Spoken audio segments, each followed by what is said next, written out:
Kuna mambo mengi ambayo yanaendeleanga katika maisha ya mwanadamu,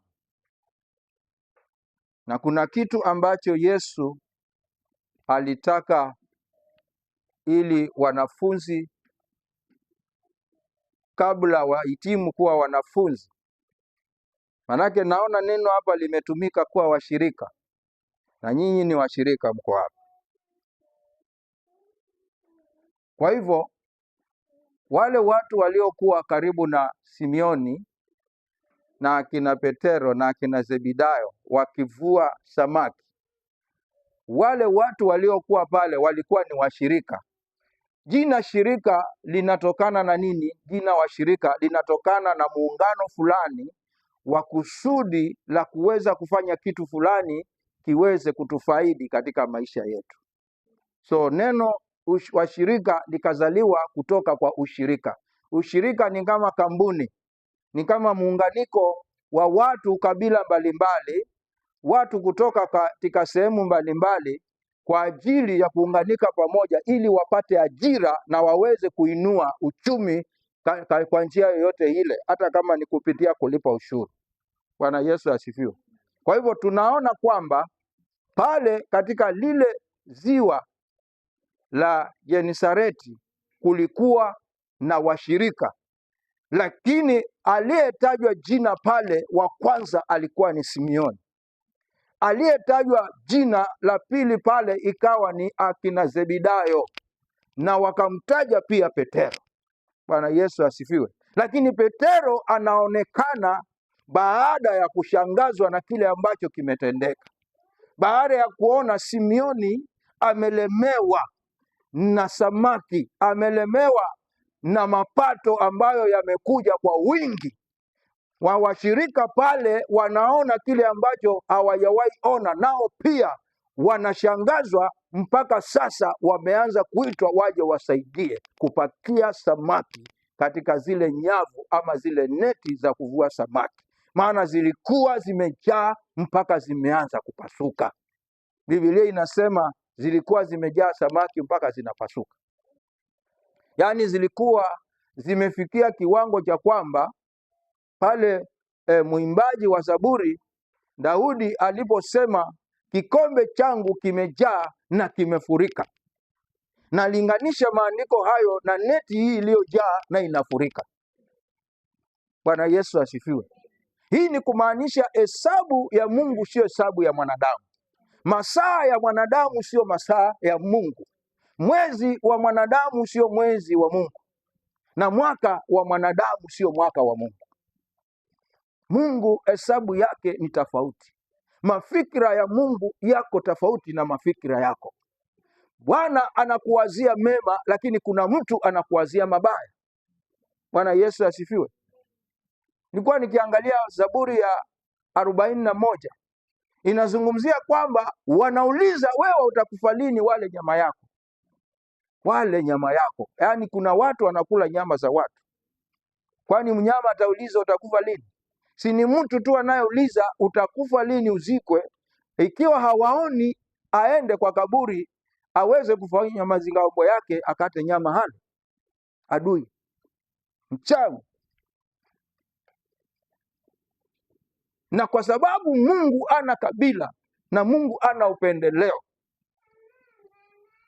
na Mungu jina lake halifanani na Mungu mwingine. Yeye ndiye Mungu.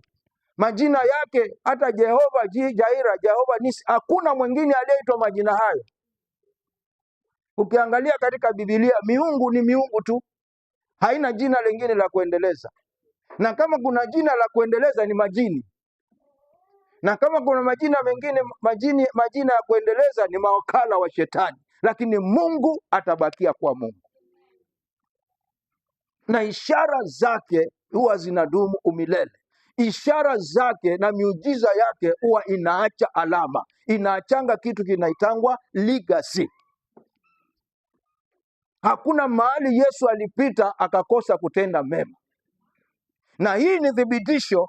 Alipofika pale Genesareti, yeye kwanza alikuwa anataka apelekwe mahali fulani, lakini akamwambia Simioni, twika, peleka chombo chako mahali pale kilindini. Kilindini inamaanisha ni kama pahali wale mliosoma katika I think geography na mkasoma mambo ya marine.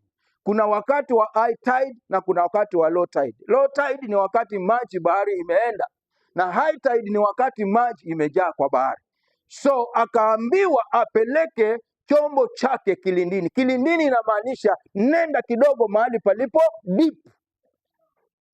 Bwana Yesu asifiwe. Kwa hivyo Simeon, japo walikuwa imani yao imekufa, walikuwa yeye haamini kama inawezekana. Kwa nini? Alikesha usiku mzima pale. We imagine unakesha ukiomba ili mtu aje tu akubishie akuletee mkate tu peke yake, kwa sababu siku mbili haujakula, haujaweka chochote kwa mdomo wako, na haukuwa umefunga na hujapata chakula, na ukaamua siku zote hizo tatu uombe, na ukaamua usiku uombe, na bado asubuhi ukiamuka kumeng'aa, hakuna kitu, hakuna matumaini. Alafu kunatokea mtu mmoja jina lake anaitwa Yesu, anakuja anakwambia, rudia hayo maombi tena vile ulivyoomba. Sasa niko hapa karibu, nataka urudie hayo maombi yako vile ulivyoomba, tuone kama sasa utapata jibu. Ndiyo nikasema mpangilio wa kwako sio mpangilio wa Mungu. Kwa hivyo haimaanishi kuomba kwako hauwezi ukajibiwa, unaweza ukajibiwa. Haimaanishi kutafuta kwako hauwezi ukapata, utapata. Kwani ni Biblia inasema hivyo. Mathayo 7:7 inasema, bisheni na mtafunguliwa, tafuteni na mtapata, ombeni nanyi mtapewa. Maana hakuna aombaye mkate akapewa jiwe.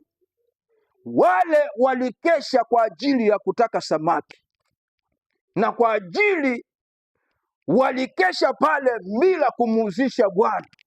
Naye Bwana anasema, akeshaye asiponihusisha mimi anafanya kazi bure.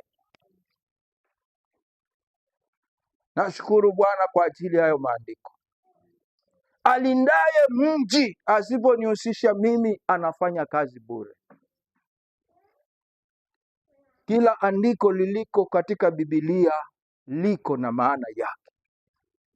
Katika kitabu hiki, kutoka katika maandiko ya Mwanzo mpaka kitabu cha mwisho cha Ufunuo, hakuna andiko lililo hapa ambalo halina kusudi na maisha yako.